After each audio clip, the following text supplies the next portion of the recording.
I wonder if it's time we can put the other pole on, you know, get up to 40 feet today. Right, well, a very good day if you're new around here or you're just catching up with what I'm doing. We're building gradually, hopefully this is the last session, we're building a small 12 metre, 40 foot little mast here. This is a kind of replica of our big mast, which is 62 feet.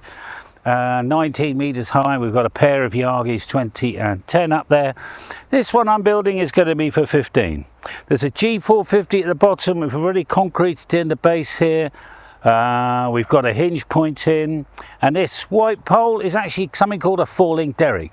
That's the thing we're going to attach to a winch, which is a big long winch line with a pulley. The winch down at the bottom of the field, so we need about 50 meters of rope, and we'll gradually pull on that. And sorry, I've got a dog that's going absolutely mad in the corner of the field. Teddy, shut up. Teddy, come. Hup. The only complication is we've already had, not a failure, but we've had a redesign. So the last video we did is the redesign, getting everything ready. Now I've just got to add a few more lines, drill a couple of holes, and hopefully we'll be able to get this thing going up and down. So the first job is I've got some 3mm mast strand, and that's just to connect a couple of side guys. They won't be under much pressure. That's just to keep the mast steady while we put it up and down. There we go. We need a shackle. What am I thinking?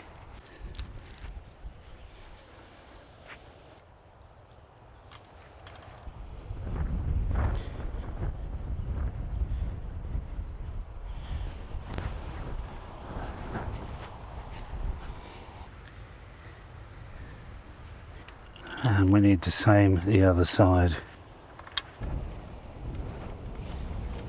I think it's worthwhile just having a quick review, okay, in case you're confused. These are what I call the Orphan guys, all right? And we're going to replace these with big scaffold poles, and they'll be hidden right into the ground with little loops, a little stainless loop sticking out of the ground just for these, okay? This is to hold up the falling derrick only. This one here is to keep the mast from going sideways as it comes up. All this is redundant once the thing is actually up. This will end up actually being a real guy, okay, which will go over there somewhere. Therefore we need to supply at the back here to turn this into a triangle. We've got one over there and we've got one over here. Okay, so I'm just going to get Pythagoras out now and work out how long a guy we actually need. So we will work that out now. Lucky for me, well, I didn't concentrate at school, I'm bright enough to pick this stuff up afterwards. So I'm going to measure from the hinge 7.3, 6.3. 6.3 times 6.3 is 41.5, and then 7.3 times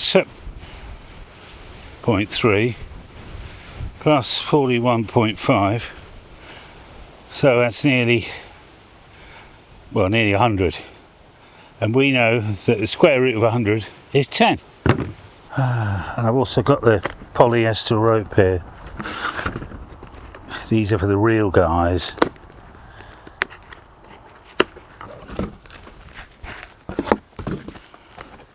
Nice. Now this is about 4 times more expensive than that cheap truck poly rope stuff. Now 7.3 and 6.3 and a right angle triangle actually calculates to 9.64. So we got to end up with 9.64 after we've done the knots. So what antenna are we putting on top of this? I don't know. There's 3 or 4 options. At the end we'll talk it through and then I'll let you help me decide, okay? And you can put your comment down on the options, the ideas that I've got. I have to do that again because I actually want to 9.64. We need to put a little alpine butterfly here and then measure it again.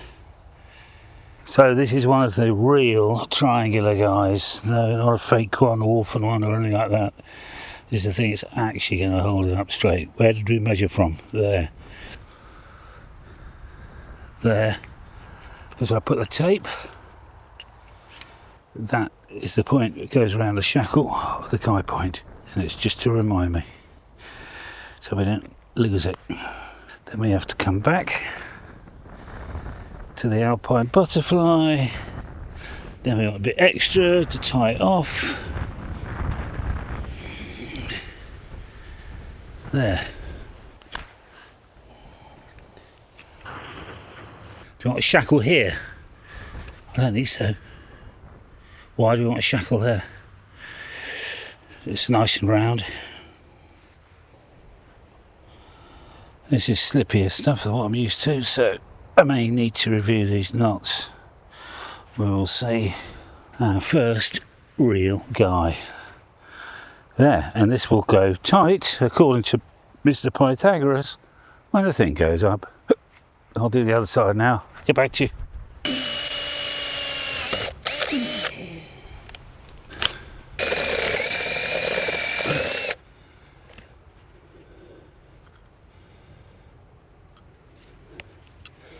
Can't get through from the other side.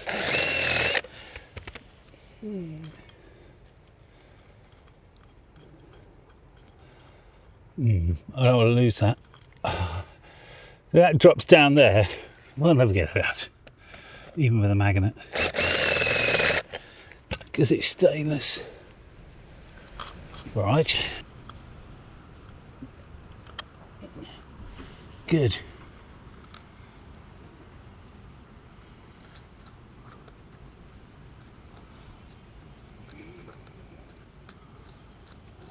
Do we want? Oh, I don't need thread locker on this.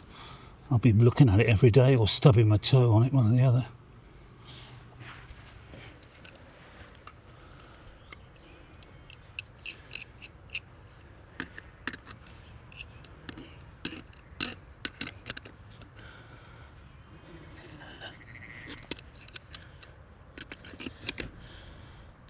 One more. I'll let that spin. There we go.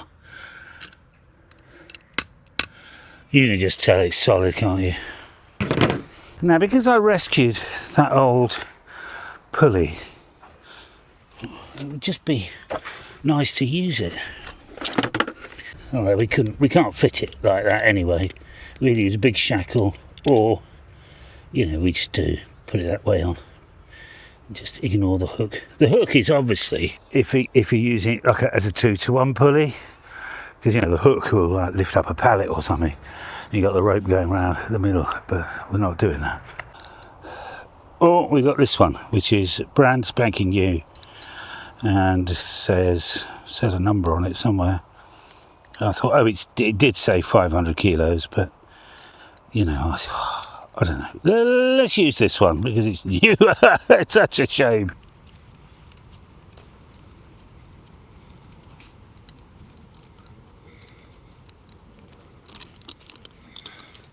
Yeah, okay. I think we'll take that off each time that we're not using it. It'd just be such a shame for it to like get all weather beaten and corroded. All right, so time for the winch. Now we've got some. I think I've ordered some more 6mm polyester rope for the winching. I don't want to use the blue rope really, but it hasn't turned up yet. I think it's tomorrow or the next day. So we'll prepare the winch and just do a quick test lift. Make sure I've got my Pythagoras right. I've got to say, I mean, it's really blowing something, but the mast is looking fine. Four squares all over the bloody shot.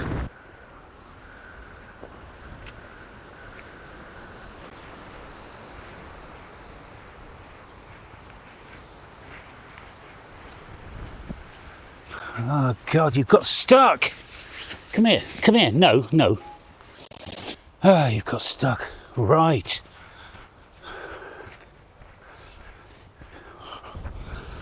All right, I'll come. All right. You're just a bit stuck, aren't you, eh? All right. Oh, yes, all right. Come here. Good.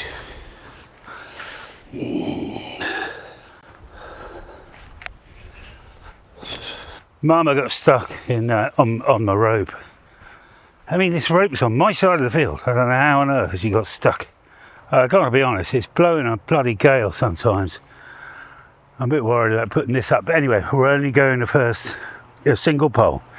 And then we'll just settle it down, get it all level and all that sort of stuff. Okay, I don't mind if that tangles up for the time being. Let me just get it connected. So, I can disconnect that. Wind it up, lovely. Now, do we have enough spare rope to get to the winch? Yes, we do.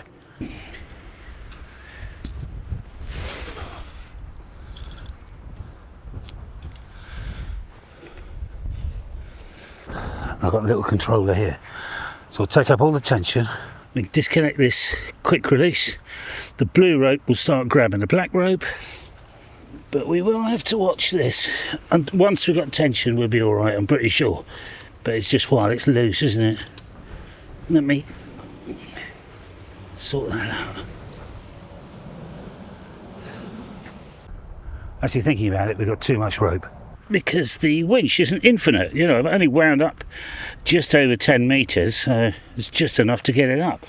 So let's take this spare, and I might have to take a bit off the, you know, relax the winch a bit. Right, winch. All right. So this is when I have to do a handover, look. Between, you know, well, a handover, you know what that means. Mind you, there shouldn't be much tension because all we've got is the falling derrick, all right? There we are.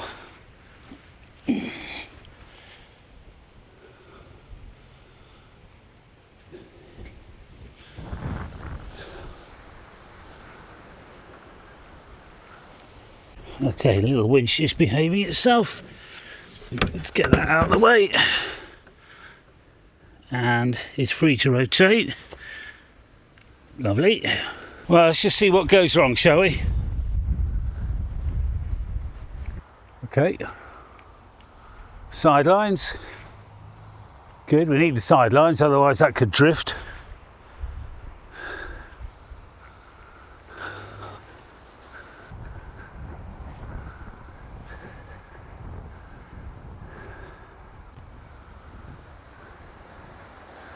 If that falls down right now, we're happy.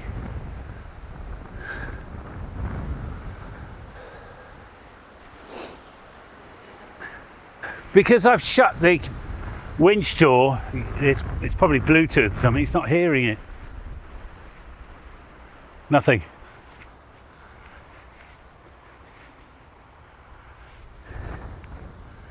You just watch that winch.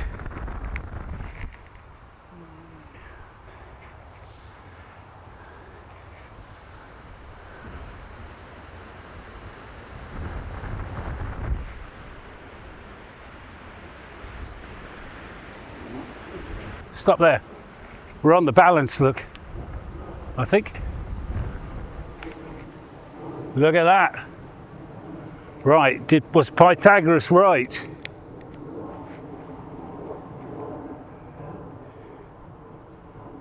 He was right one side, not the other. Well, bugger me.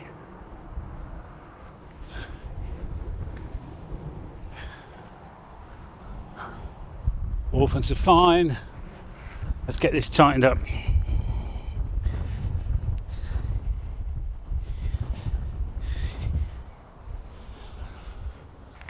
So we can replace this now with black rope completely. We're going to have to get clever because we're going to have to have an extension that will go from there all the way to there. But anyway, so I know this is a bit complicated, but I was just cheating with these Orphan guys, look. And that has actually worked. So we'll be able to disconnect all this once it's up. I'm just checking for, we are fairly vertical. I'm not doing the final stuff right now.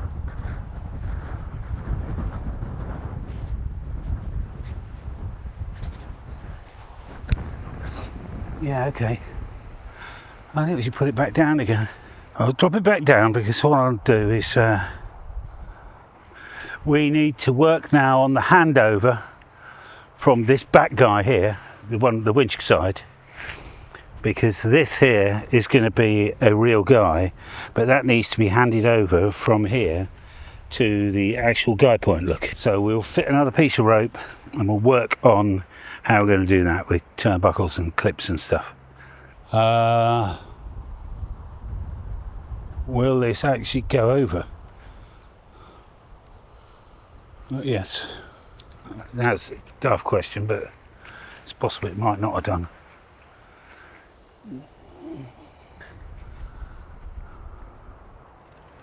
Check, check, check.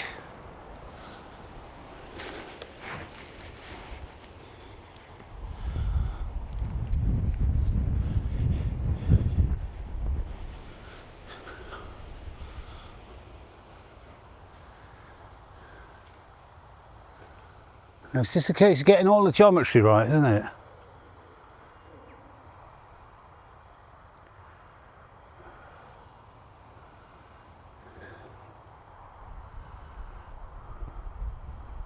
It's great fun what you can do with a winch, isn't it?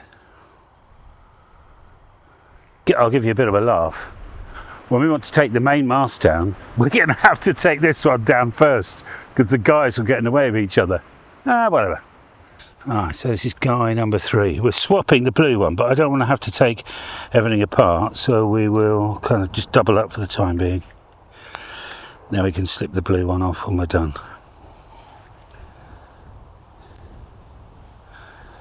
I don't need this too big.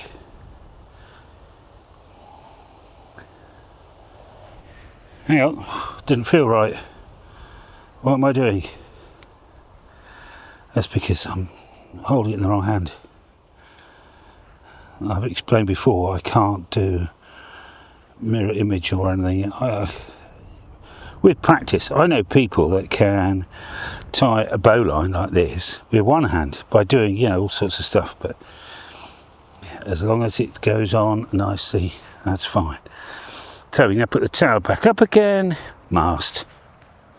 To me, it's a tower, remember.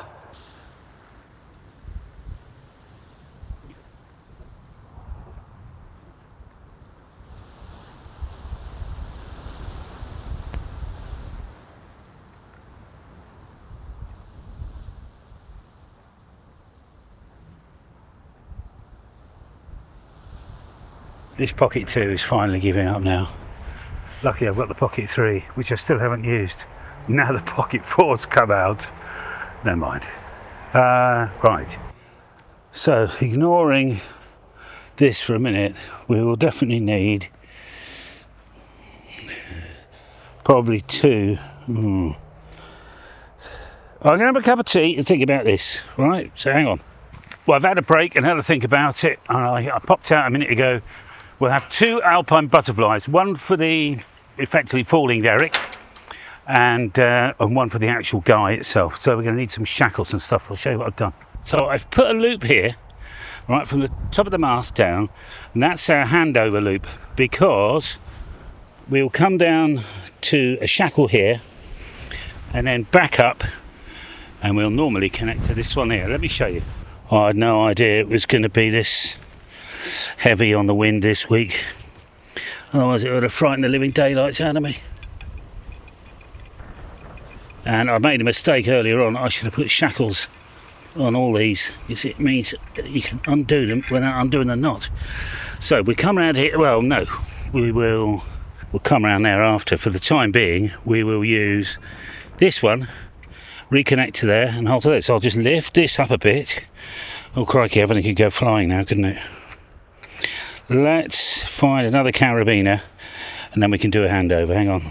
The carabiner, oh heavens, I've got one in my pocket. Carabiner is only for raising and lowering it, not for guying it. Let's do a handover, nice and safely. That could be a bit tighter. Hang on.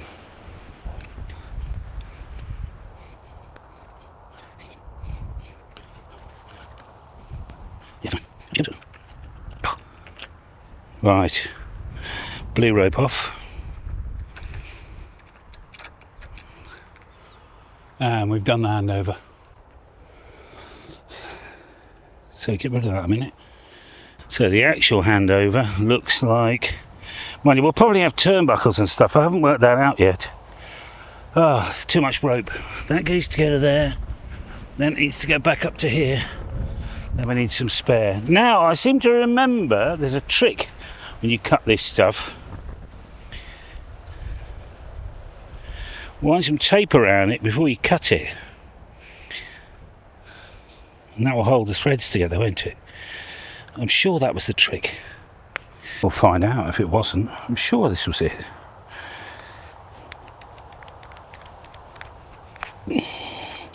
Yeah, it's better.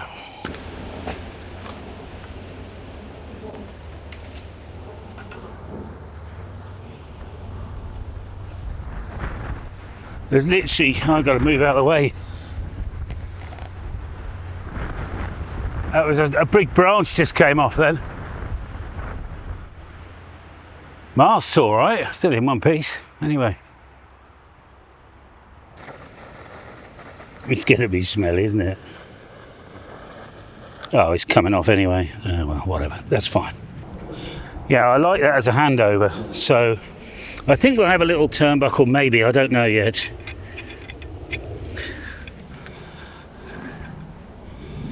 So we can attach that, then disconnect this. Yeah, and we got another one to come down here as well. Okay, that's good. All right. I wonder if it's time we can put the other pole on, you know. I reckon we should. Let's get up to 40 feet today. There's a few adjustments though. I forgot to put a shackle here. And before we do anything, let's just put a shackle here. Right, I'm holding the mast up by hand at the moment, but I will change that to my teeth.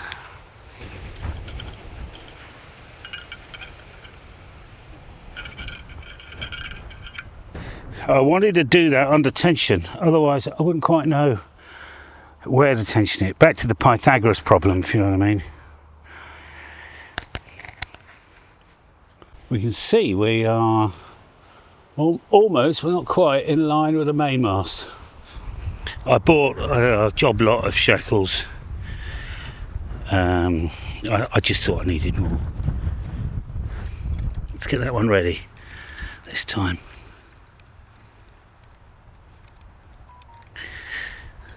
Oh, my phone going off. Wendy says, you didn't read your WhatsApp messages. Yeah, well, I can't read my WhatsApp messages when I'm out doing stuff like this, love. Right, got the mast. Round the shackle. Just don't let go. Mind you, it won't go that far.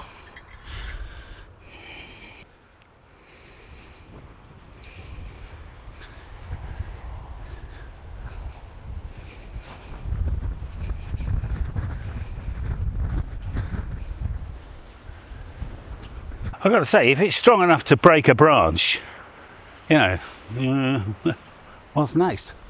I find this sort of work terribly exciting for some reason.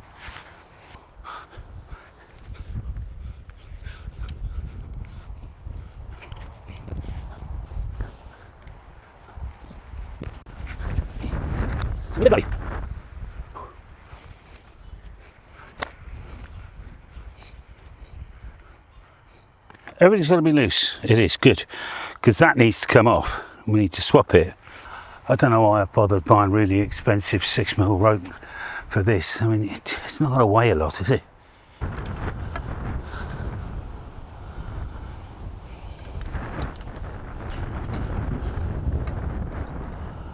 Oh, I need the gun.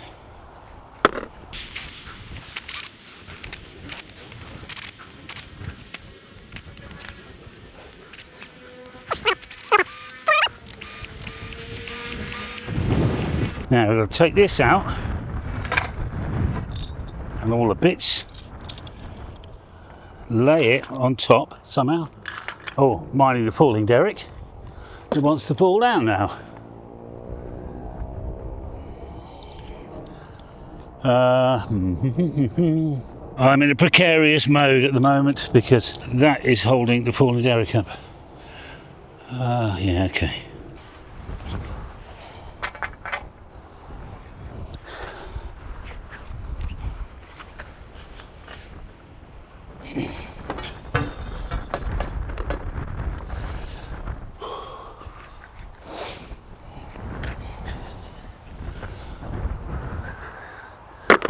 This is when you can do with a mate, isn't it? Because this is the wrong height. I need to get that over there, and there's a little rotator thing around it. Let's just get it balanced.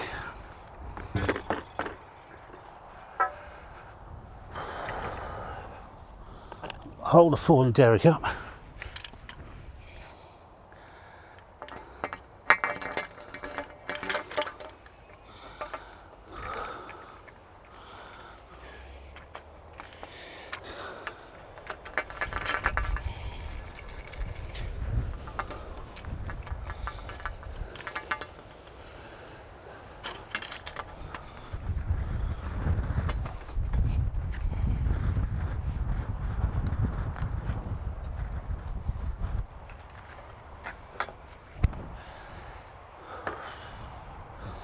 I did have a block of wood. It's probably not big enough. Let's have a look.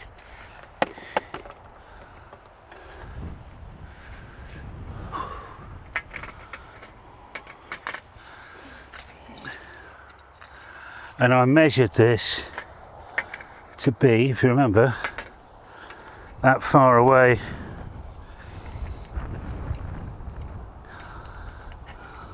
By the way, I colour code all my 13mm spanners, which is basically half an inch. That's really popular with anything that came out of the Far East. You either get a 10mm or a 13mm. 10 I used to colour red, and 13 I used to colour yellow. I still do yellow for 13, you know. The distance has got to be there.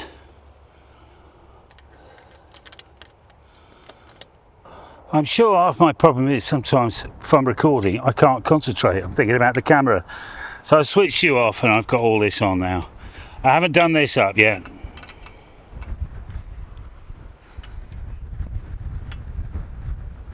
Right, looks like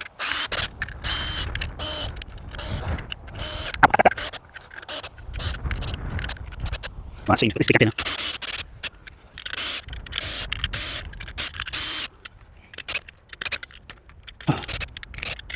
We can now take off this blue rope without taking the shackle off, because that's holding the falling derrick up. Best not, I ever learned. Right, so that is kind of redundant. Orphans, master. Right, I want to move this up a bit.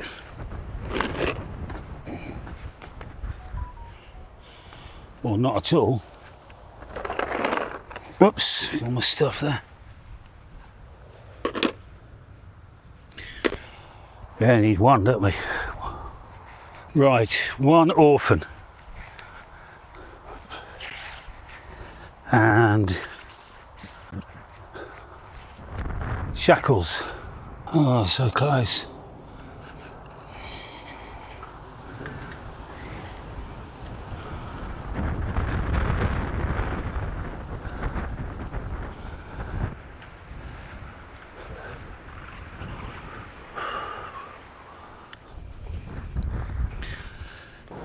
Yeah, so I need to put it back that way slightly, because these little orphans, they just, you know, don't need to be strong, they just need to be tight so it's not going backwards and forwards. Yeah.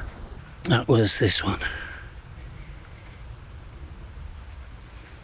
About 2 inches, I'd say, or 50mm.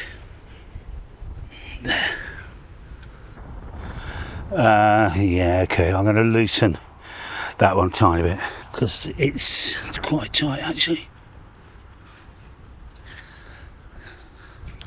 Oh yeah, that was tight. Right, I'll sort this and back to you and we'll start putting the guys on. By the way, it won't be like this every time, it's just I've got to, you know, we're building it at the moment. Now sometimes you can get too much tension doing this because of the geometry. Yeah, it's pulling it a bit.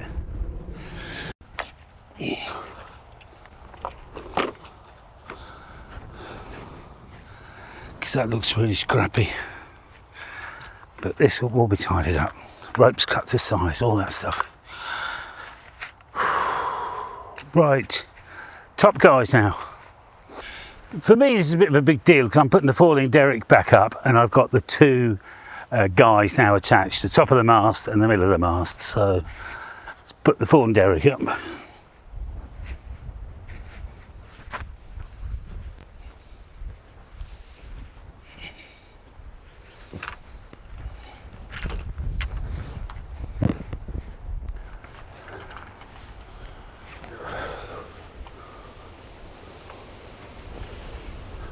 What am I stuck on? I'm stuck on the 18.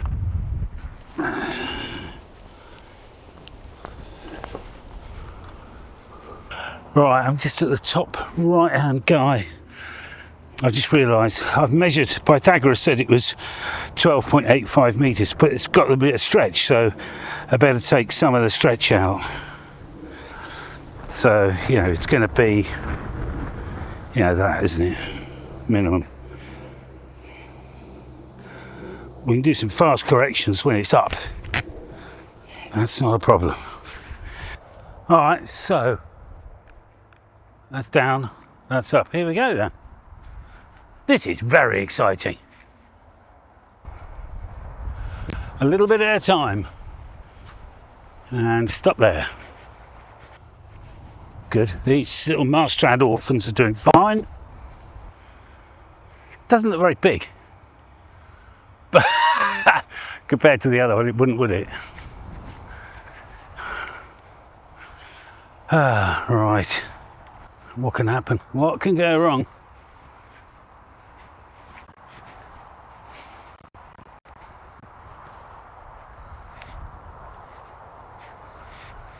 It keeps stopping.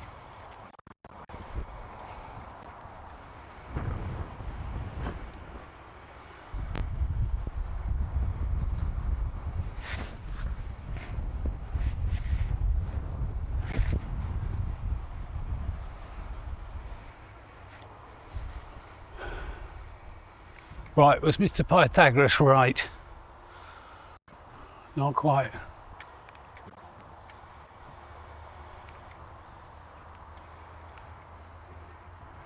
You stay there. I've got to tighten this side up. This is loose. I wonder what went wrong there then. Very loose. Just get it off.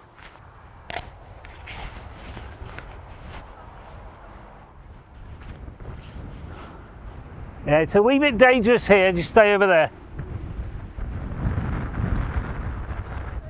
Yep.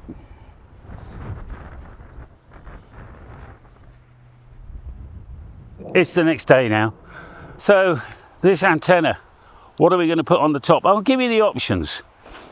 Because we're a multi-two station, and I haven't, you know, haven't got infinite amounts of money. You can buy, you know, triplexer, high-powered triplexer things with bandpass filters and all sorts. So we could have had one piece of coax going up to the top of the tower here, you know, to have 10, 20, and so on. But it's not that I'm a cheapskate, but we've already got bandpass filters, so I just need separate antennas for each band, right? So we're stuck. We've already got 20 and 10, all right?